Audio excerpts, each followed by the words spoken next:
Hello friends, welcome to our YouTube channel. My name is Vicky. Corona virus महामारी, economic recession, cyclone और अब लोकेस्ट attack या यूं कहें टिड्डियों का भारत पर हमला। दोस्तों, एक मुसीबत ख़त्म नहीं होती, यहाँ दूसरी आकर खड़ी हो जाती है। भारत पर हुआ ये टिड्डियों का हमला। दोस्तों, आज की वीडियो में हम ये जानेंगे कि क्या है ये टिड्डियाँ, क्यों हम पर हमला कर रही है। इसका एक एक बेसिक हम यहाँ पर इस वीडियो में जानने वाले हैं। दोस्तों, ये वीडियो करंट अफेयर से रिलेटेड है, तो आगे आने वाली सभी प्रतियोगिता परीक्षाओं में इससे जुड़े हुए कई सारे क्वेश्चंस आपको देखने को मिलेंगे। दोस्तों, वीडियो शुरू करने से पहले एक बार हम जान लेते हैं कि इस वीडियो में हमें क्या क्या देखने को मिलेगा। सबसे पहले हम देखेंगे कि इस पैंडेमिक यानी जो कोरोना वायरस के बाद जो ये टिड्डियों का हमला हुआ है, इससे कौन कौन सी कंट्रियाँ जो है इफ़ेक्टेड हुई हैं, कौन कौन सी कंट्रीज़ में ये सब हुआ है और इसका ओरिजिन जो एरिया है वो कहाँ से पैदा हुआ है, यानी कि ये कहाँ से सबसे पहले आए हैं। इसके बाद हम जानेंगे कि ये लोकेस्ट होते क्या हैं, यानी टिड्डी दल है क्या, कहाँ से किस प्रकार पैदा होते हैं और कैसे ये जो है हमला करते हैं और मानव के लिए किस प्रकार नुकसान ये कर सकते हैं। इसके बाद हम थोड़ा देखेंगे कि टाइप्स ऑफ लोकेस्ट कैसे होते हैं, यानी टिड्डियों के क्या क्या प्रकार होते हैं, कितनी प्रकार की टिड्डियाँ पाई जाती हैं। और फिर इसके बाद हम देखेंगे कि जो रेगिस्तानी टिड्डी हैं, यानी जो डेजर्ट लोकेट्स होते हैं, वो उनको सबसे ख़तरनाक माना जाता है मानव सभ्यता के लिए, तो थोड़ा हम उनके बारे में भी दोस्तों, इसके बाद हम देखेंगे कि ये टिड्डी दल अचानक कैसे बढ़ गए हैं, यानी कि इन्होंने अलग अलग देशों पर क्यों हमला कर दिया है और ये इनके बढ़ने के कारण क्या है, ये एकदम से इतना बढ़ क्यों गए हैं। और फिर लास्ट में हम देखेंगे कि हाउ टू प्रिवेंट, यानी इसको इनसे हम बचाव कैसे करें, क्या ऐसे कुछ तरीके हैं जिनसे हम इनसे बच सकते हैं।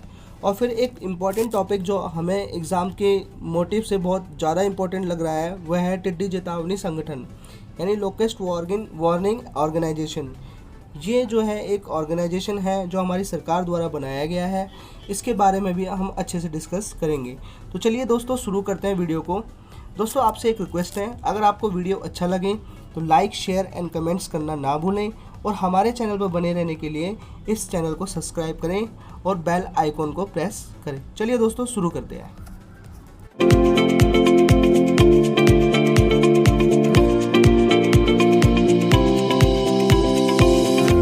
लोकेस्ट अटैक ऑन इंडिया, भारत पर टिड्डी दलों का हमला। पिछले कुछ दिनों में एशिया और अफ्रीका महाद्वीप के 1 दर्जन से अधिक देशों में टिड्डी दलों यानी कि लोकेस्ट स्वॉर्म्स ने फसलों पर हमला किया है। संयुक्त राष्ट्र संघ यूएनओ का मानना है कि 3 क्षेत्रों, अफ्रीका का हॉर्न क्षेत्र, लाल सागर क्षेत्र और दक्षिण पश्चिमी एशिया में स्थिति बहुत चिंताजनक है। अफ्रीका का हॉर्न क्षेत्र सबसे प्रभावित क्षेत्र है। इथियोपिया और सोमालिया से टिड्डी दल दक्षिण में केनिया और महाद्वीप के 14 अन्य देशों में पहुंच चुके हैं और उनको पूरी तरह से बर्बाद कर चुके हैं।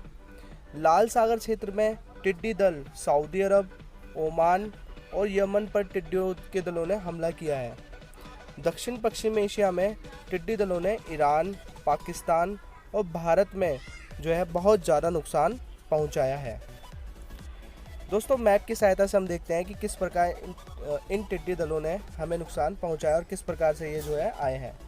दोस्तों, इनका जो ओरिजिन स्थल है, यानी जहाँ पर ये पैदा हुए हैं, जहाँ पर इनका जन्म हुआ, वो ये है। इस वाले एरिया को, यानी कि जो अफ्रीका का जो ये क्षेत्र है, इसको हॉर्न ऑफ अफ्रीका कहा जाता है। यहीं से जो है टिड्डी दलों की शुरुआत मानी जाती है और यहीं पर इनका जो है जन्म हुआ। उसके बाद ये पूरे अफ्रीका में जो है फैल गए और अफ्रीका महाद्वीप के लगभग 14 देशों में बहुत भारी नुकसान पहुंचाया है। इसके बाद ये यमन और ओमान, यानी कि यहाँ पर जो ये वाला क्षेत्र है, यहाँ पर आए। इसके बाद ये ईरान पहुँचे और ईरान से अफ़गानिस्तान, पाकिस्तान और अब जाकर ये भारत में पहुँच गए हैं। भारत में ये टिड्डी दल जो है राजस्थान के रास्ते जो है एंटर किया है। इन्होंने गुजरात में जो है बहुत ज़्यादा भारी नुकसान पहुँचाया है। पंजाब के सीमावर्ती क्षेत्रों में भारी मात्रा में टिड्डी दलों ने बहुत नुकसान पहुँचाया है। दोस्तों, इतना ही नहीं, भारत के राजस्थान और मध्य प्रदेश में फसलों को बहुत भारी नुकसान पहुंचाने के बाद अब ये दल जो है उत्तर प्रदेश के झांसी पहुंच चुका है। दोस्तों, अब थोड़ा हम जानते हैं कि लोकेस्ट होते क्या हैं, टिड्डी दल आखिर है क्या, ये टिड्डी है होती क्या है, इसके बारे में थोड़ी बहुत हम जानकारी लेते हैं। चलिए दोस्तों, शुरू करते हैं। दोस्तों लोकेस्ट यानी टिड्डी, मुख्य रूप से टिड्डी एक उष्णकटिबंधीय इंसेक्ट यानी कीट होते हैं जिनके अंदर उड़ने की अतुलनीय क्षमता होती है, यानी कि बहुत अच्छी तरह उड़ सकते हैं। और दोस्तों ये पूरी जो है एक झुंड में उड़ते हैं, और जब इनका झुंड जब उड़ता है तो ये बहुत विशाल लगते हैं। टिड्डियों की प्रजाति में रेगिस्तानी टिड्डियाँ, जो रेगिस्तानी टिड्डियाँ होती हैं वो सबसे खतरनाक और विनाशकारी मानी जाती है। मानव सभ्यता के लिए जो रेगिस्तानी टिड्डी है वो सबसे खतरनाक मानी जाती है।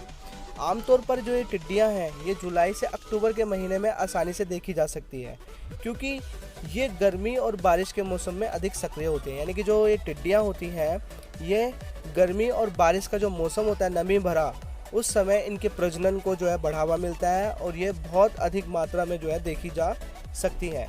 दोस्तों गर्म जलवायु और अनुकूल परिस्थिति होने पर ये अधिक प्रजनन करती है और अपनी संख्याओं को जो है तेज़ी से बढ़ाती है।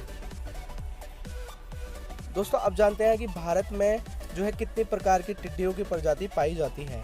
तो भारत में जैसे कि आप देख रहे हैं दोस्तों कि भारत में टिड्डियों की जो है निम्नलिखित 4 प्रकार की प्रजाति पाई जाती है, जिसमें से पहली है रेगिस्तानी टिड्डी यानी डेजर्ट लोकेस्ट। दूसरी है प्रवासी टिड्डियाँ यानी कि माइग्रेटरी लोकेस्ट, जो एक स्थान से दूसरे स्थान पर जो है जाती रहती है। इसके बाद बॉम्बे टिड्डियाँ, बॉम्बे लोकेट्स और ट्री टिड्डियाँ यानी कि ट्री लोकेट्स। इसमें से दोस्तों जो सबसे खतरनाक मानी जाती है वह मानी जाती है रेगिस्तानी टिड्डियाँ यानी कि डेजर्ट लोकेट्स। तो दोस्तों इनके बारे में हम थोड़ा बहुत जान लेते हैं। रेगिस्तानी टिड्डी, दोस्तों रेगिस्तानी जो टिड्डियाँ हैं वो कुछ इस प्रकार की देखने को मिलती है। ये बेसिकली जो है येलो कलर की होती है, इनके ऊपर जो है ब्लैक कलर के जो है हॉर्न्स टाइप के होते हैं। दोस्तों इन्हें जो है हॉर्न कहा जाता है। ये थोड़ी बहुत ज़्यादा खतरनाक होती है और हमारी सभ्यता के लिए बहुत खतरनाक होती है, क्योंकि ये हमारी जो खाद्य वस्तुएं हैं, हमारे जो किसान हैं वह इससे बहुत ज़्यादा परेशान होते हैं, क्योंकि ये सारी फसलों को बहुत ज़्यादा नुकसान पहुंचाती है। जैसे कि अभी मैंने कहा कि रेगिस्तानी टिड्डियों को दुनिया में सबसे खतरनाक माना जाता है, क्योंकि इससे लोगों की आजीविका, खाद्य सुरक्षा, पर्यावरण और आर्थिक विकास पर खतरा उत्पन्न होता है। दोस्तों खतरा कैसे उत्पन्न होता है? ये जब हमारी खाद्य सुरक्षा यानी हमारे खेतों में, हमारे किसानों की फसलों में जो है ये नुकसान पहुंचाती है, उसको पूरी तरह से ख़त्म कर देती है, जिसकी वजह से क्या होता है कि हमारी खाद्य जो सुरक्षा है, हमारे पास खाने की कुछ वस्तुएं नहीं बचेंगी। तो दोस्तों आर्थिक विकास पर जो है खतरा उत्पन्न हो जाएगा, क्योंकि लोगों के पास खाने के लिए कुछ नहीं होगा तो वह कैसे अपना जो है जीवन बिताएंगे। जो दोस्तों ये रेगिस्तानी जो टिड्डियाँ होती हैं ये अपना व्यवहार बदलने के लिए क्षमता जो इनकी होती है वो बहुत ज़्यादा अच्छी होती है। ये अपना व्यवहार तुरंत बदल लेती है। कहने का मतलब है कि ये जो है धीरे धीरे कभी जो है आराम से चलती हैं, कभी ये अपने एकदम से आक्रामक हो जाती हैं।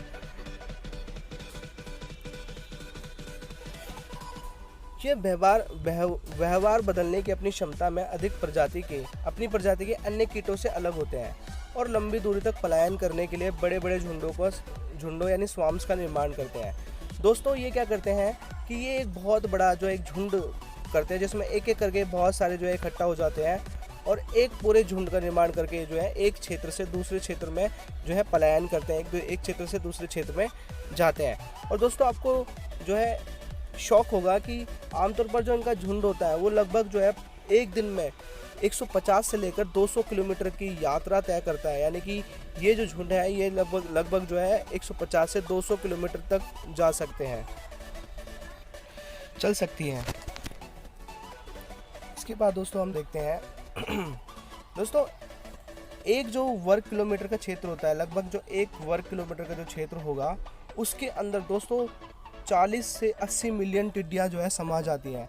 यानी कि आप सोच सकते हैं कि एक जो क्षेत्र होगा इसके अंदर, यानी एक ग्रुप के अंदर, एक झुंड के अंदर जो है लगभग 40 से 80 मिलियन टिड्डियाँ होती हैं। कभी कभी तो 1 करोड़ टिड्डियाँ भी होती हैं। तो दोस्तों आप खुद अंदाज़ा लगा सकते हो कि कितनी सारी जो है टिड्डियाँ एक साथ जो है आती हैं। एक अकेली रेगिस्तानी टिड्डी अपने जीवन काल में, यानी कि उनका जो जीवन काल होता है वो 80 से 90 दिन का होता है और अपने पूरे जीवन काल में लगभग 60 से 80 अंडे जो है वो देती हैं। और दोस्तों एक बात और कि जो ये टिड्डियाँ होती हैं ये सब कुछ खा जाती हैं, यानी कि इनका जो व्यवहार है वह सब कुछ खाने के लिए, चाहे वह जो है फ्रूट्स हो, चाहे वह वेजिटेबल्स हो, चाहे वह खाद्य सामग्री हो, चाहे वो गेहूँ, चावल, कुछ भी हो, ये सभी को जो है पूरी तरह से नष्ट कर देती है और उनको पूरी तरह से खा जाती है। इसीलिए हमारी सभ्यता के लिए बहुत ज़्यादा खतरनाक साबित होती है।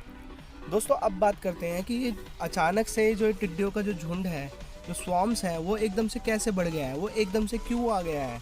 ऐसे कौन से कारण है कि ऐसा पिछले साल तो नहीं हुआ, उससे पिछले साल नहीं हुआ, बहुत टाइम से नहीं हुआ था, लेकिन अचानक से इस साल ही कैसे ये सब हो रहा है। दोस्तों इसके बारे में हम थोड़ा सा जान लेते हैं। दोस्तों इसके कारण के रूप में हम देखते हैं कि एक प्रजाति के रूप में जो रेगिस्तानी टिड्डियाँ होती हैं वो कृषि कार्य के लिए बहुत अभिशाप है। यानी जैसे कि हमने ऊपर पढ़ा कि कृषि कार्य के लिए जो है रेगिस्तानी टिड्डियाँ बहुत ज़्यादा खतरनाक मानी जाती हैं। आमतौर पर जो रेगिस्तानी टिड्डियाँ होती हैं वो आमतौर पर अफ्रीका के निकट, यानी अफ्रीका के निकट पूर्वी और दक्षिणी पश्चिमी एशिया के अर्ध शुष्क रेगिस्तानों तक सीमित रहते हैं।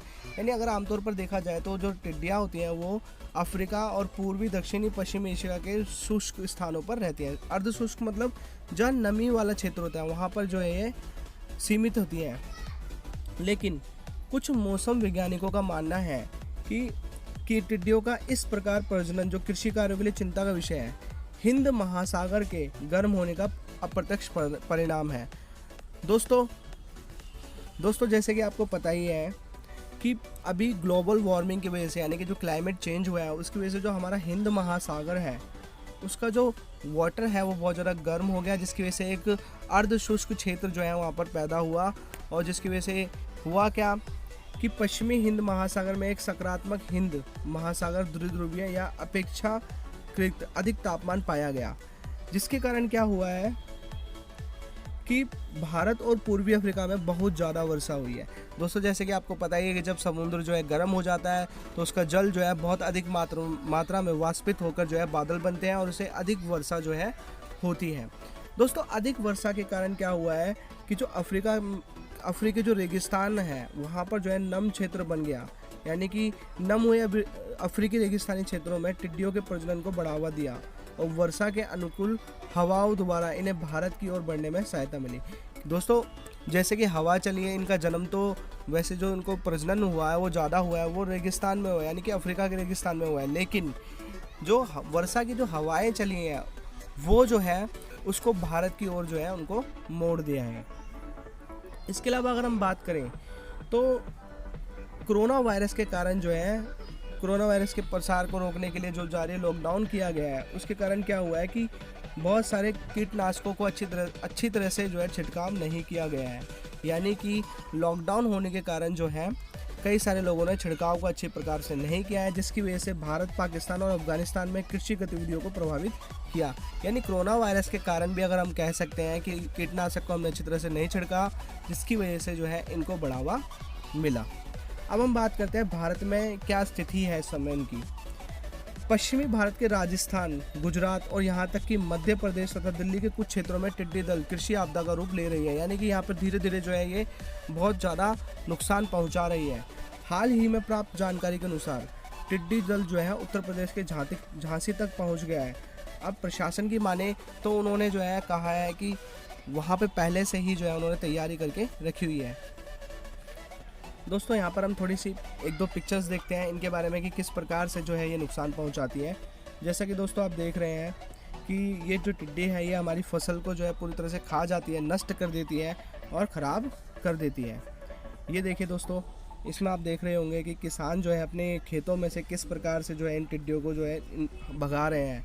ये भारत की तस्वीर है जिसमें आप साफ साफ देख सकते हैं कि किस प्रकार जो है टिड्डियों को जो है भगाया जा रहा है। यही नहीं कि दिल्ली के कुछ क्षेत्रों में भी जो है टिड्डी दल जो है इस प्रकार से देखने को मिले, जैसे कि आप देख रहे हो कि किस प्रकार जो है ये टिड्डी दल जो है हमला कर रहे हैं। और ये देखो घर की तस्वीर है, एक ऊपर छत की है, यहाँ पर देख सकते हो आप कि कितनी सारी टिड्डियाँ जो है आकर बैठ चुकी हैं। एकदम जो है बहुत ज़्यादा एकदम ख़राब जो है दृश्य यहाँ पर आपको देखने को मिल रहा है। चलिए दोस्तों अब थोड़ा डिस्कस करते हैं कि हमने देख लिया कि टिड्डी दल क्या होता है, अब थोड़ा डिस्कस करते हैं कि हम इनसे बचाव कैसे कर सकते हैं, हम इसको कैसे रोक सकते हैं। तो सबसे पहला जो हमारा पॉइंट है कि भाई हम कैसे तैयारी करें, तो भाई हम क्या करें कि जलवायु परिवर्तन जो है एक वैश्विक घटना है, यानी कि जो जलवायु क्लाइमेट चेंज हो रहा है वो एक वैश्विक घटना है। इसमें कोई एक देश जो है अच्छी तरह से जो है इसको नहीं संभाल सकता। तो अफ्रीकी हॉर्न क्षेत्र मुख्य रूप से सामाजिक आर्थिक विकास में निम्न स्तर पर है। जहाँ पर ये टिड्डी दल जो है जन्म लेता है वो जो क्षेत्र है वो बहुत ज़्यादा निम्न स्तर पर है। यहाँ शोध को बढ़ावा देना चाहिए, यानी यहाँ पर जो है अच्छी प्रकार से विकास करना चाहिए और टिड्डी दलों को जन्म लेने से यानी कि उनको प्रजनन करने से पहले ही जो है उनको रोक देना चाहिए, ताकि उनका प्रजनन वहाँ पर ना हो और ये आगे ना बढ़ पाए। और रेगिस्तानी टिड्डियों को नियंत्रित करने के लिए जो है हमें काम करने चाहिए। इसके अलावा देखो आप यहाँ देख सकते हैं कि रेगिस्तानी टिड्डी के झुंडों को नियंत्रित करने के लिए आप जो है आर्गोनोफॉस्फेट रसायन का छिड़काव कर सकते हैं। दोस्तों ध्यान से सुनिए, आप जो है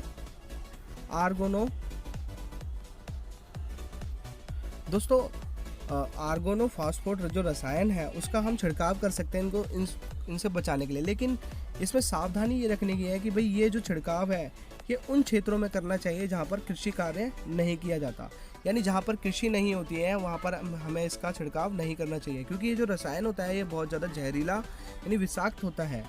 इसलिए हमें जैसे शहरों में और अदर क्षेत्र जहाँ पर कृषि नहीं होती है वहाँ पर हमें इसका छिड़काव करना चाहिए। इसके अलावा अगर बात करें हम फसलों की, तो फसलों पर क्लोरपाइरीफॉस रसायन का जो है हमें छिड़काव करना चाहिए, क्योंकि ये विषाक्त नहीं होते, इनका हम फसलों पर अच्छी प्रकार से जो है छिड़काव कर सकते हैं। इसके अलावा हम बात कर सकते हैं कि टिड्डी द्वारा जो दिए गए अंडे हैं उनको जो है नष्ट कर देना चाहिए, उनको जो है जन्म लेने से पहले ही उनको नष्ट कर देना चाहिए। इसके अलावा अगर बात करें तो कृषि क्षेत्र के आसपास एक खाई खोदकर यानी एक बहुत ज़्यादा जो है गहरा गड्ढा खोदकर टिड्डियों को जल और केरोसिन के मिश्रण में गिराया जा सकता है। उनको गिराकर जो है उनको वहाँ पर जो है मारा जा सकता है, जिससे जो है वह और ज़्यादा अपना संख्या ना बढ़ाए। इसके अलावा हम बात कर सकते हैं कि आजकल जो न्यू टेक्नोलॉजी है इसमें ड्रोन और हेलीकॉप्टर के द्वारा जो है उनके प्रजनन स्थलों पर कीटनाशकों का छिड़काव किया जा रहा है, यानी कि जहाँ पर ये जो टिड्डे हैं ये प्रजनन करते हैं, जहाँ पर ये अंडे देते हैं वहाँ पर जो है छिड़काव किया जा सकता है और इसको जो है इनको बढ़ने से रोका जा सकता है। इसके अलावा अगर हम बात करें तो तेज़ ध्वनि बजाकर भी हम उनके दलों को भगा सकते हैं, जैसे कि दोस्तों अभी आपने फ़ोटोज़ में देखा था। और ये रास्ता जो है हमारे भारत में भी किसानों द्वारा अपनाया जा रहा है और सरकार ने भी कहा है कि आप डीजे बजा सकते हो, ध्वनि उत्पन्न कर सकते हो, जिससे जो है ये टिड्डी जो है वहाँ से भाग सकते हैं। तो ये भी एक रास्ता है, लेकिन एक परमानेंट रास्ता नहीं है, ये एक टेम्परेरी रास्ता है जिसको हम अपना सकते हैं। इसके अलावा दोस्तों और भी बहुत सारे रास्ते हैं जिससे हम जो है इनको भगा सकते हैं, इनको ख़त्म कर सकते हैं। इसके अलावा आप बात करते हैं दोस्तों, हमारा जो आखिरी टॉपिक है वह है टिड्डी चेतावनी संगठन, यानी कि लोकेस्ट वार्निंग ऑर्गेनाइजेशन, जिसको हम LWO शॉर्ट में कहते हैं। दोस्तों ये कृषि एवं किसान कल्याण मंत्रालय के वनस्पति, जिसको हम ministry of agriculture and farmer welfare भी कहते हैं, वेलफेयर के वनस्पति संरक्षण संगरोध एवं संग्रह निदेशालय यानी directorate plant protection quarantine and storage के अधीन आने वाले टिड्डी चेतावनी संगठन मुख्य रूप से रेगिस्तानी क्षेत्रों यानी कि जो रेगिस्तानी क्षेत्र होते हैं उसमें राजस्थान, गुजरात जैसे राज्यों में टिड्डी की निगरानी करने के लिए जिम्मेदार है। दोस्तों ये टिड्डी चेतावनी संगठन है, यह राजस्थान, गुजरात जैसे क्षेत्रों में टिड्डियों की निगरानी करता है, उनके बारे में पल पल की खबर जो है ये रखता है। इसके अलावा अगर हम बात करें कि इसका और क्या कार्य है, इस संगठन का प्रमुख कार्य है निगरानी करना, सर्वेक्षण करना, यानी ये निगरानी करते हैं, सर्वेक्षण करते हैं और टिड्डियों के हमले को नियंत्रित करते हैं, यानी अगर टिड्डियों ने हमला कर दिया है तो उसको किस प्रकार से नियंत्रित किया जा सके। दोस्तों ये बहुत ज़्यादा इम्पॉर्टेंट है, इसको आप नोट कर लीजिएगा कि इसके जो 2 मुख्यालय हैं, इस संगठन के 2 मुख्यालय हैं। एक जो मुख्यालय है इसका फरीदाबाद में है और ये संगठन जो है ये प्रशासनिक कार्यों के लिए यानी कि जो एडमिनिस्ट्रेटिव ड्यूटीज़ हैं उसको जो है देखता है, वो कार्यों को जो है ये फरीदाबाद वाला संगठन करता है। इसके अलावा इसका जो दूसरा संगठन है, दूसरा कार्यालय वह है जोधपुर में और ये संगठन के तकनीकी कार्यों यानी टेक्निकल जो वर्क है उसकी देखरेख करता है। तो दोस्तों ये दोनों जो है बहुत ज़्यादा इंपॉर्टेंट है, आपके एग्ज़ाम के पर्पज़ से ये हमेशा पूछे जा सकते हैं, तो इसको ध्यान से आप देखिए। तो दोस्तों यहाँ आज की वीडियो जो है यहीं समाप्त होती है। इस वीडियो में हमने आज एक बहुत ही ज़्यादा इम्पॉर्टेंट टॉपिक को डिस्कस किया जो आने वाली परीक्षाओं में हम सभी के लिए बहुत ज़्यादा इम्पॉर्टेंट हो सकती है। दोस्तों छोटे छोटे नोट्स बनाइए, आप इसको वीडियो को देखिए और शेयर कीजिए अपने दोस्तों के साथ और साथ साथ में अगर आपको वीडियो अच्छा लगा हो तो लाइक, शेयर एंड कमेंट्स करना ना भूलना, और हमारे चैनल पर बने रहने के लिए प्लीज़ सब्सक्राइब करें। धन्यवाद, मिलते हैं अगली वीडियो में।